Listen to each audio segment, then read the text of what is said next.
Ministry of Human Resources has appointed a committee under the chairmanship of CBSE chairman to look into this matter. I would urge all the participants who were on your channel and many others to approach this committee and raise their voices, because this committee can also mute out the whole situation. We don't know. There are 10 people, they don't know everything.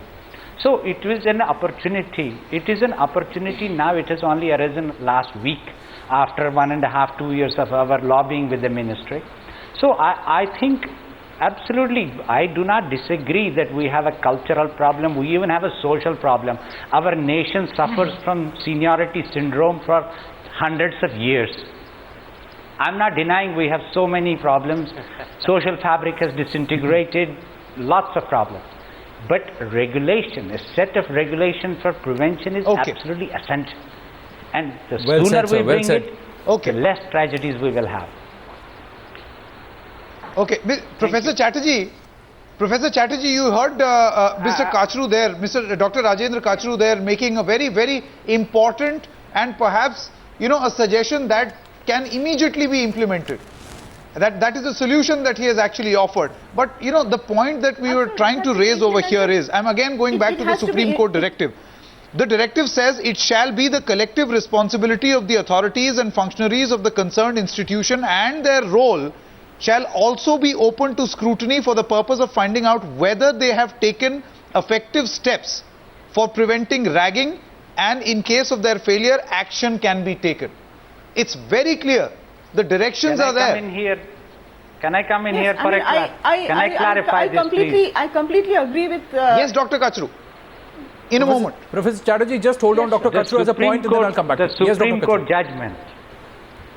Yes, the Supreme Court judgment that you are quoting of the 8th May 2009 is restricted geographically to the higher institutions. There is a last paragraph that says it should be extended to schools. The extension has not taken place yet. So as of today, if you actually want to go after a college principal for negligence, you do not have any legal framework. The Supreme Court directive which you are quoting is restricted only to higher education institutions. Yes, Professor Chatterjee. I would like to supplement here. I'd like to make a point in this. The first thing that needs to be done, I would like to make a point. The first thing that needs to be done, as Dr. Kachru has said, is that that legal framework has to be created. That's very important. And there is one more thing that I would like to say, is that regardless of the legal framework, it is up to individual teachers also to be human towards the child, towards whoever is the child. Because I have seen schools... Professor Chatterjee, we are having some audio issues, audio disturbance in your audio that's coming across to us. So please hold your thoughts. We'll sort it out and I'll come back to you in 2 minutes the moment we sort it. We just check that out. I'd like to make a point. Yes, here, madam. Yes, Ms. Butter. I'd like to make a point. Yes, Ms. Butter. I just want to say one thing, that the way we look at ragging in schools cannot be looked at the way ragging is looked in the university, because we have children over here. And we have to look at, and I'm on the governing board of the Central Board of Education, the CBSE. We run CBSE schools. So I'm aware of the committee that Dr. Kachru is mentioning. But I do want to make one thing very clear, that we are dealing with children and we're dealing with their lives. We cannot take punitive action against them because they are still children and they are in the process of growing up.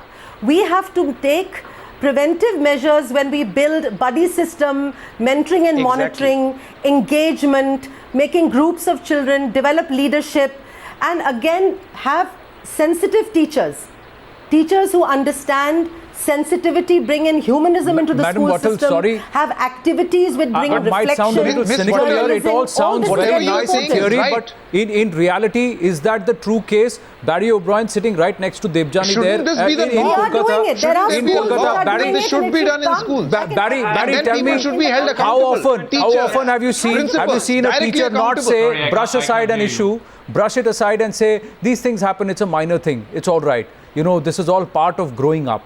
Isn't that an attitude that even teachers have when students come and complain? This is not what has been. This is not what has been said. Is the What question has to been me? said is that we cannot take punitive action against children. No, no, It's I very agree what you're important saying. to be You're saying there with needs to them, be work buddy with system them, and work corrective with action. parents. But the That's fact how. is, what I'm asking Barry O'Brien as Yes, an yes. academic and as a vice principal of a former vice principal of a school in Kolkata, what I'm asking Barry is, isn't this attitude? Haven't you seen this when students come to complain? A lot of the teachers also brush some things aside, don't take it seriously, say it's all part of growing up. You'll manage, you'll understand. Isn't that also there? And Not that's anymore. where the problem Not is. Isn't it? anymore. Teachers are very accountable. Not anymore. Yes, Barry. Yes, Can Barry. Can I just make 3 quick points? One is we cannot generalize.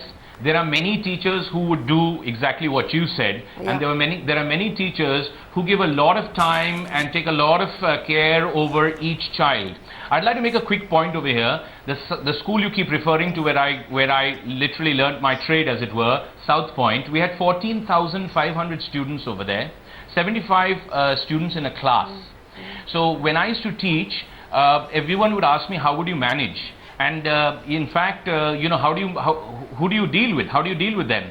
Well, actually, teachers have to be very, very observant and alert, and look for the very quiet ones, the very talkative ones, the destructive ones. We don't have to worry about all the 75 of them. We just have to be very, very observant and alert.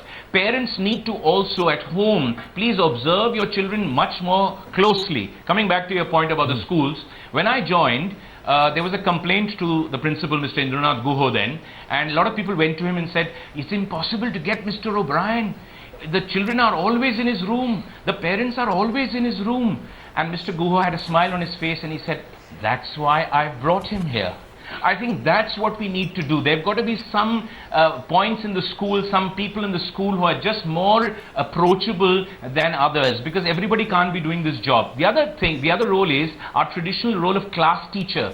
The class teacher is actually the parent of those 40, 50 children, and he or she has to play a key role, because he or she knows much more about the child than any subject teacher, than any school principal or any caretaker. So that's a key issue. Okay. And the last point I'd like to make is, why are we just last point, why are we such a reactive society and a reactive system? Why don't we become proactive? Why do we brush everything under the carpet? I'd like to just share with you, just today, I finished a couple of pages for a new book of mine, which is a general awareness book for classes 1 to 8, where I have put in, and I'm keeping my fingers crossed that my publishers let it go through, where I've talked about, there are pages on child abuse, there are pages on even crimes against women, I've even referred to the Delhi rape, there is a page on ragging, there is a page on how to sensitize children, and talking about suicide. What I'm trying to say is these are far more important issues than knowing the steps of how many steps there were in Mohenjo-daro, or how long Shah Jahan took to actually build the Taj Mahal. Those are important issues. And Pythagoras' theorem, but these are far more important No, but issues. Mr. Bryan, we need to look deeper into the Mr. system O'Brien, and deeper into ourselves. You'll again accuse Can me I of make calling two this all quick theoretical. references here? You'll again accuse me of calling all of this theoretical. But can I make- what are the can I- solutions? I have to. It's all nice. It's all nice to hear all these things. It's good. These things should happen, but why aren't they the norm? Incident,